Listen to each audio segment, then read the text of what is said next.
2 coffee, double sugar.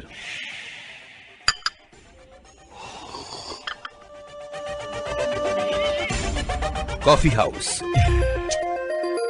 प्रस्तुत છે થોડીક મોજ, થોડીક મસ્તી, થોડીક વાતો અને થોડીક મુલાકાતોનો મંચ કોફી હાઉસ।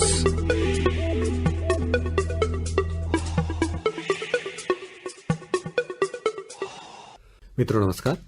મિત્રો આપનું સ્વાગત અને આજે આપણી સાથે છે માનવ શાહ। માનવ, આપનું પણ સ્વાગત। નમસ્કાર। નમસ્કાર મિત્રો, માનવની સાથે આપણે ઘણી બધી વાતો કરવાની છે। માનવ, હવે આપણા જે શ્રોતા મિત્રો આપને અત્યારે સાંભળી રહ્યા છે એમને આપની ઓળખ આપવી હોય તો આપ કઈ રીતે આપની ઓળખ આપશો?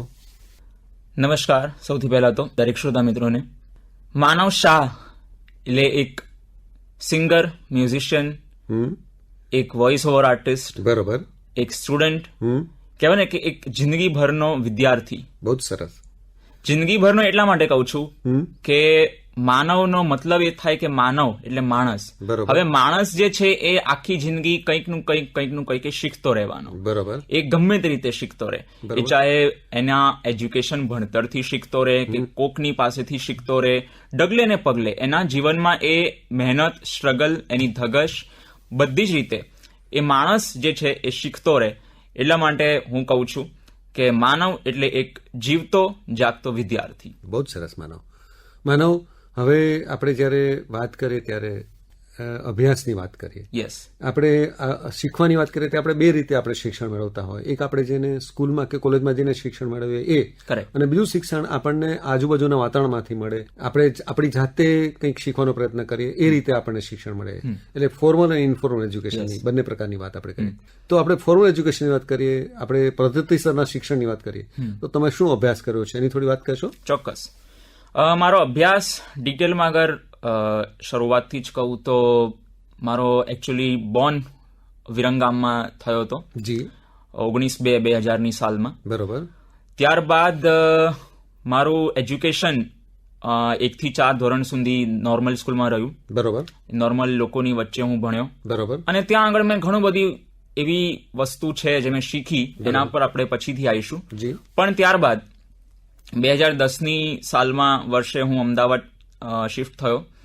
મારા ફાધરનો બિઝનેસ અને એ બધું કન્ટિન્યુ રહ્યું।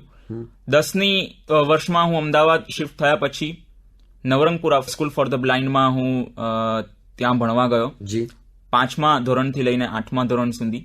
બરોબર। અને ત્યારબાદ 8 થી 12 મેં બીપી એટલે કે blind people's association Andhjan Mandal વસ્ત્રાપુરમાં મેં કર્યું। બરોબર। અને ત્યારબાદ હું મુંબઈ ગયો। બરોબર। મુંબઈ મેં મારું ગ્રેજ્યુએશન કમ્પ્લીટ કર્યું ઇંગ્લિશ મીડિયમમાં, હિસ્ટ્રી, હિન્દી અને સાયકોલોજી, મનોવિજ્ઞાન વિષય સાથે। જી। અને ત્યારબાદ મુંબઈથી સમ રીઝન્સ એટલે આવવાનો તો પાછી કોઈ ગણતરી હતી જ નહીં, કારણ કે મુંબઈમાં મેં મારી મ્યુઝિક જર્ની ખૂબ સરસ રીતે ચાલતી હતી। બરોબર। મારા ટીચર હતા ઇસ્માઇલ દરબાર સરના મોટા ભાઈ યાસીન દરબાર સર। અચ્છા। અને મુંબઈમાં મેં ઘણા બધા પ્રોડક્શન હાઉસ સાથે મેં સ્ટેજ શો પણ કર્યા। વાહ। એટલે એના વિશે પણ આપણે આગળ ડીપમાં વાત કરીશું। પણ પાછા આવવાની કોઈ ગણતરી હતી જ નહીં, પણ પેલું કહેવાય ને કે કુદરત અને કર્યાની નસીબની આગળ કદાચ ક્યારેક કોઈકનું ચાલતું નથી અને ચાલવાનું પણ નથી। એટલે આવું જ કંઈક મારી સાથે બન્યું। પછી આવ્યો હું અમદાવાદ, માસ્ટર્સ હિન્દી વિષયમાં મેં કર્યું અને ત્યારબાદ મેં રેડિયો જોકીનો કોર્સ કર્યો અમદાવાદના એક જાણીતા ઇન્સ્ટિટ્યૂટ, અને ઓનલાઈન પણ મેં રેડિયો જોકીનો કોર્સ કર્યો। મારા મેન્ટોર હતા તારિક અહેમદ। તો આ આખી જે જર્ની મારી એજ્યુકેશનની રહી એ આવી રીતના રહી। જી માનવ, હવે આપણે એજ્યુકેશનની સાથે સાથે જે આપણે બીજી એક વાત આપણે કરીએ કે તમે હિન્દી સાહિત્યમાં તમે માસ્ટર્સ કર્યું, તો કોઈ ખાસ લેખક આપણા દરેકના લેખક આપણને લાગતું હોય કે આમને વાંચવા આપણને અથવા તો એમને માણવા આપણને વધારે ગમે છે, તો એવી કોઈ ખાસ પસંદગી ખરી તમારી? પ્રેમચંદજીને હું વધારે માનું। બરોબર। એટલા માટે કે ધનાનંદ સાહેબ એમનું નામ હતું અને પછી મુનશી પ્રેમચંદ થયું। બરોબર।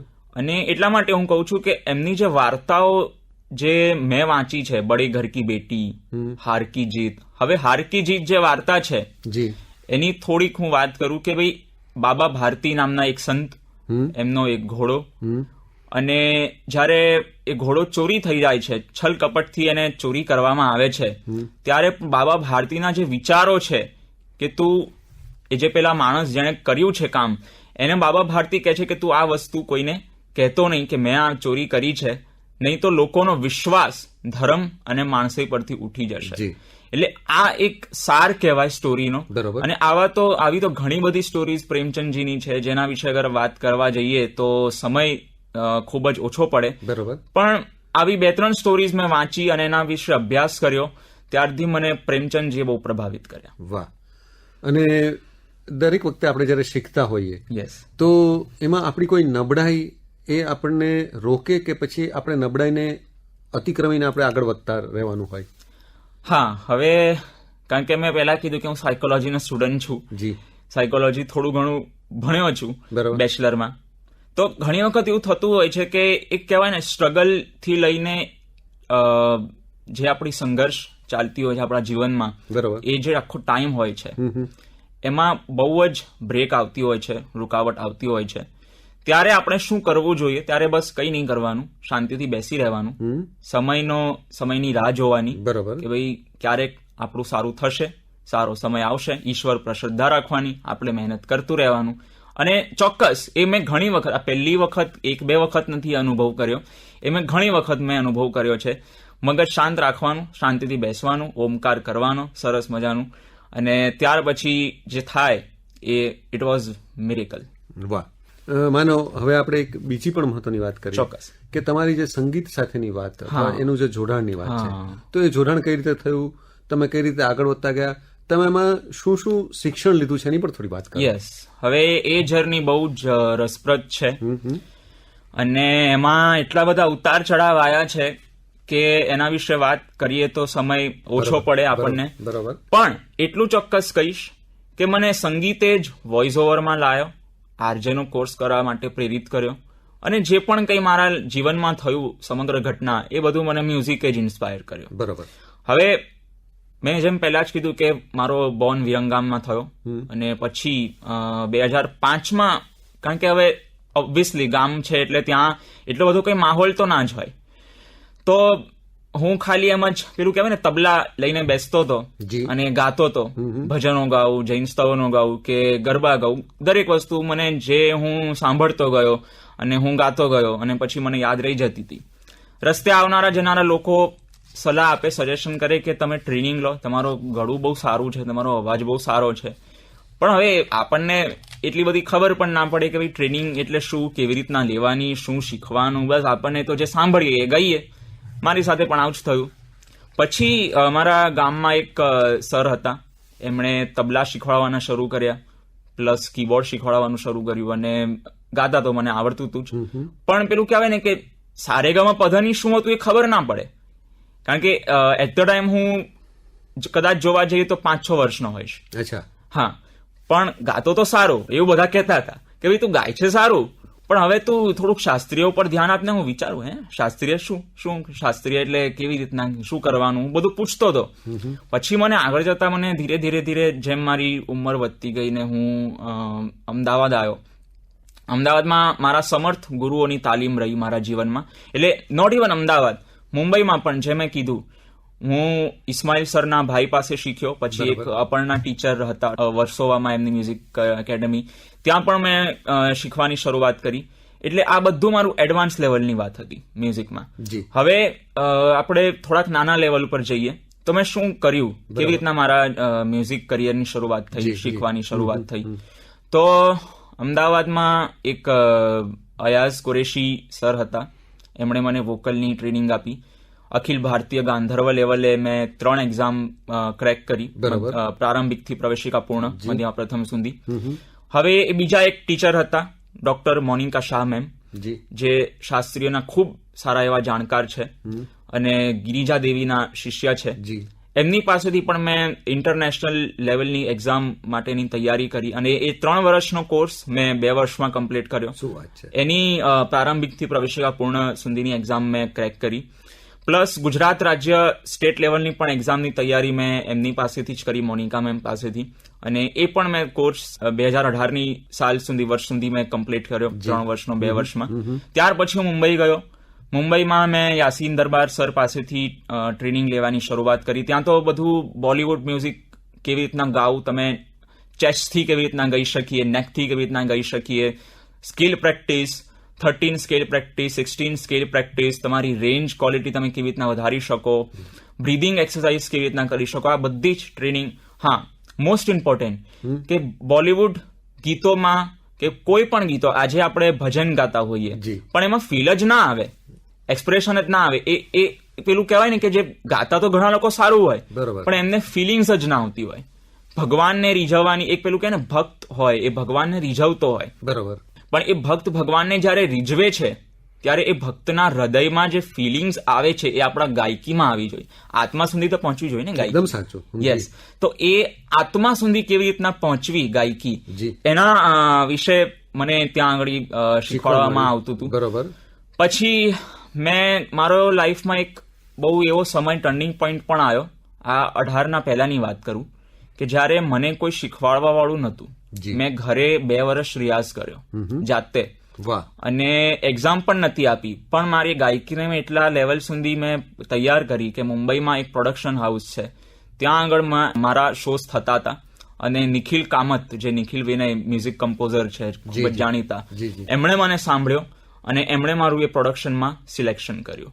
તો આ એક મારો સમય હતો કે મને અમદાવાદમાં, હું અત્યારે પણ રહું છું, પણ મુંબઈ જતા પહેલા જયારે હું અમદાવાદમાં રહ્યો ત્યારે મને કોઈ શીખવાડવાળું નતું. બરોબર. મને સ્કૂલમાંથી પણ ના પાડી અને બહાર પણ મને, એનું રીઝન ઇઝ વોટ, કે તમે વિઝ્યુઅલ ઇમ્પેર્ડ છો, તમે કેવી રીતના ગાઈ શકો, એક્શન કેવી રીતના કરી શકો, આ બધા જ પ્રશ્ન મારી સામે આયા. પછી મને વિચાર આવ્યો કે યાર મને ગાતા તો આવડે છે, મને હાર્મોનિયમ પણ પ્લે કરતા આવડે છે, હું આજે 3 કલાકનો પ્રોગ્રામ હોય તો હું હાર્મોનિયમ પ્લે કરી શકું અને ગાઈ પણ શકું. મને જેટલું મેં અગાઉ શીખ્યો છું કે મેં એનું જ હું રિયાઝ ના કરું. મારે પછી શું કરવા, એટલે એવું નહીં, અભિમાન નહીં કે ભાઈ મારે કોઈની જરૂર જ ના પડે, પણ જ્યારે કોઈએ મને શીખવાડવું નથી તો પછી હું એટલો તૈયાર થઈ જાઉં કે જેટલું હું મેં પહેલા શીખ્યો છે, જેટલું મેં પહેલા તૈયારી કરી છે, મને જેમણે મારા ગુરુએ શીખવાડ્યું છે, કમસે કમ એટલીસ્ટ આ પીરિયડમાં હું એટલું તો પાકું કરી લઉં, પછી જોયું જશે જે થશે. બરોબર. એટલે આ મારી માનસિકતા રાખી, મેન્ટાલિટી રાખી, અને મેં મારા ગળાને તૈયાર કર્યો.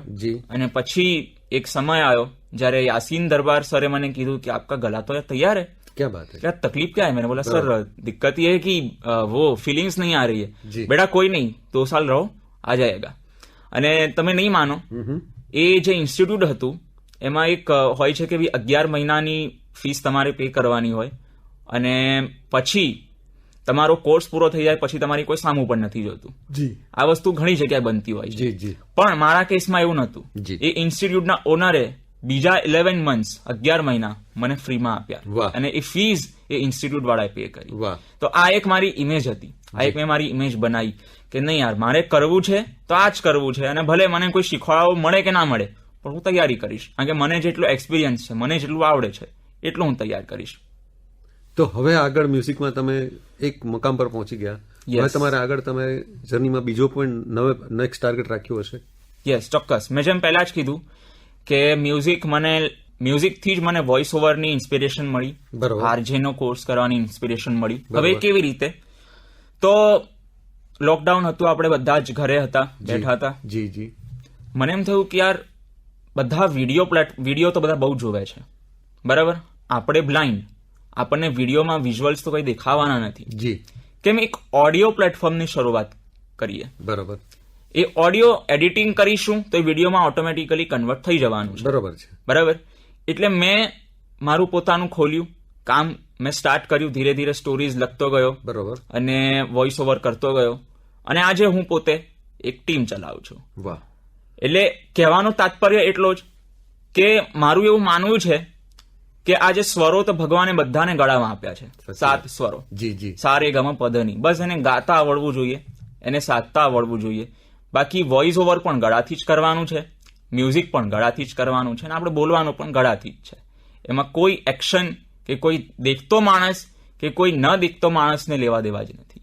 આપણે જયારે વાત કરીએ સંગીતની, ત્યારે જેમ આપણે સાહિત્યમાં વાત કરી કે અમુક કૃતિ અથવા અમુક લેખક આપણા પ્રિય હોય, તો સંગીતમાં પણ અમુક રચનાઓ આપણને સ્પર્શી ગઈ હોય, એ સતત આપણી જોડે રહેતી હોય, તેવી 1-2 રચનાઓ.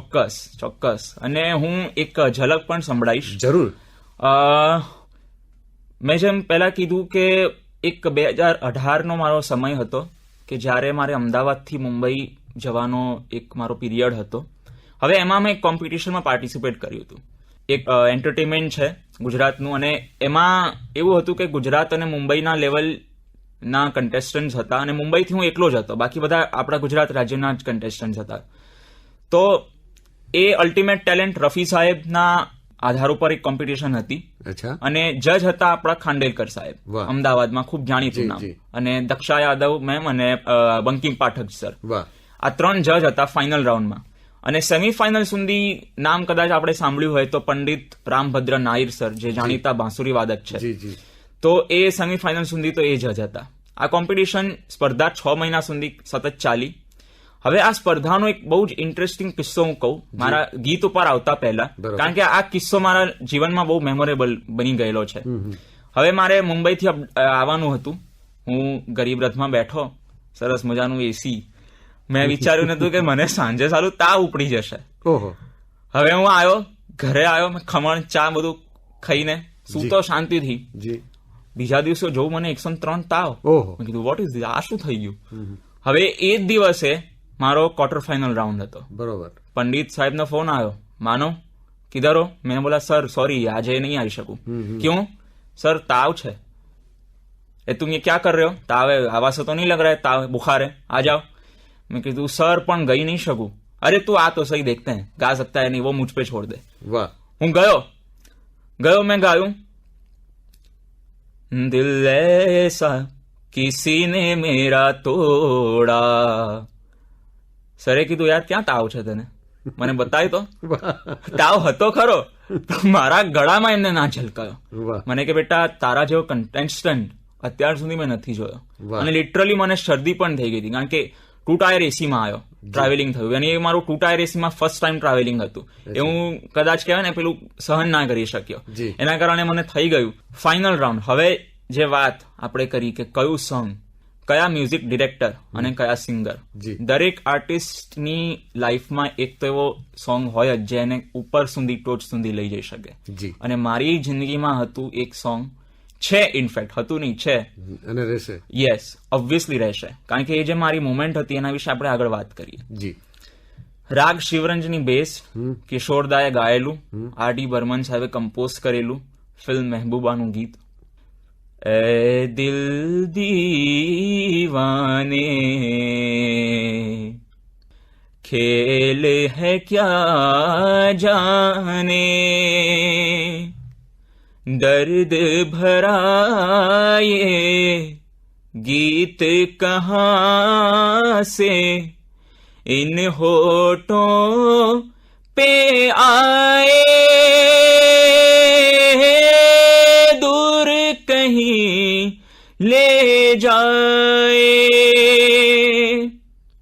भूल गया क्या भूल के भी है मुझको याद जरा सा, फिर भी मेरा મન પ્યાસા. આ એક સોંગ ફાઇનલ રાઉન્ડ, મારો 6ઠ્ઠો નંબર ગાવામાં. વાહ. અને મેં શરૂઆત કરી, આહા, ત્યારથી ઓડિયન્સ ઊભું થઈ ગયું. એનું કારણ, કારણ કે આ જે કમ્પોઝિશન છે પંચમદાની, એમાં થોડીક આપણે ડિટેલમાં વાત કરીશું કે 2 ગંધારનો ઉપયોગ થયેલો છે. હવે તમે વિચારો, શિવરંજની રાગ સારેગપ ધશા જે ભોપાલી રાગનો જ આરો અવરો છે, શિવરંજનીમાં પણ એ જ છે, પણ ફરક એટલો કે એમાં કોમળ ગંધાર લાગે છે શિવરંજનીમાં, બરાબર. પણ આમાં સા ગ રે સા બંને ગંધારનો ઉપયોગ, અને જે કમ્પોઝિશન બનાવી છે એ દિલને સ્પર્શી જાય. મેં આટલું ગાયું, ઓડિયન્સની તાલીઓ. મારા આખા ગીતમાં ઓડિયન્સ શાંત બેસે જ નહીં. અને એમાં થયું કે વંતરા ઉપર જયારે હું આવ્યો, એ દિલ દીવાને ખેલ હે ક્યા જાને દર્દ ભરા યે ગીત કહા સે ઇન હોઠો પે આયે, જેમાં જે આલાપ હતો એમાં બંકિમ પાઠક, પંડિત રામભદ્ર નાયર સર અને અનિકેત ખાંડેકર સર રાડ પાડી ગયા.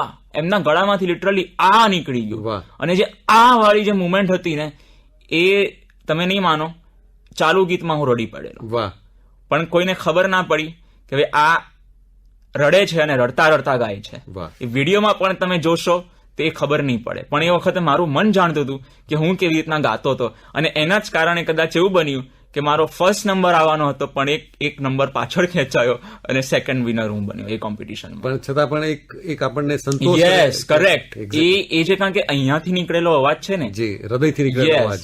યસ.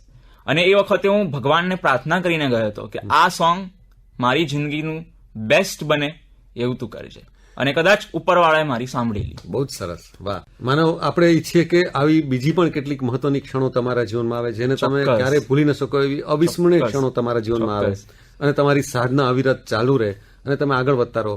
અંતમાં મેં આપને વચ્ચે એક સવાલ પૂછ્યો હતો કે આપણે કહેવાય ને કે આપણી કેટલીક વાતો આપણા હાથમાં ન હોય, આપણી નબળાઈઓ પણ હોય, એ નબળાઈને આપણે જ્યારે બાજુ પર મૂકીને આપણે કંઈક હાંસલ કરીએ તો એક તમને આપણે કહી શકાય કે એક તમારી એક નબળાઈ છે, પણ તમે એને બાજુ પર મૂકીને પણ તમે એક મુકામ સુધી પહોંચ્યા છો. તો બીજા શ્રોતા મિત્રોને, બીજા યુવા મિત્રોને તમે શું સંદેશ આપવાનું પસંદ કરશો? સંદેશ હું એટલો જ આપવાનું પસંદ કરીશ કે તમારો વીક પોઈન્ટને પ્લસ પોઈન્ટ બનાવો. બરોબર. અને અંતમાં હું એટલું જ કહીશ, સુર ઇન્સાન બના દેતા હૈ, સુર રહેમાન મિલા દેતા હૈ, સુર કી આગ में जलने वाले परवाने नादान नहीं, प्यार नहीं है सुर से जिसको वो मूर्ख इंसान है. વાહ વાહ વાહ, બહુ સરસ માનવ. થેન્ક યુ વેરી મચ, અને તમને ખૂબ ખૂબ શુભેચ્છા. Thank you. Coffee house. હમણાં જ આપ સાંભળી રહ્યા હતા થોડીક મોજ, થોડીક મસ્તી, થોડીક વાતો અને થોડીક મુલાકાતોનો મંચ, કોફી હાઉસ.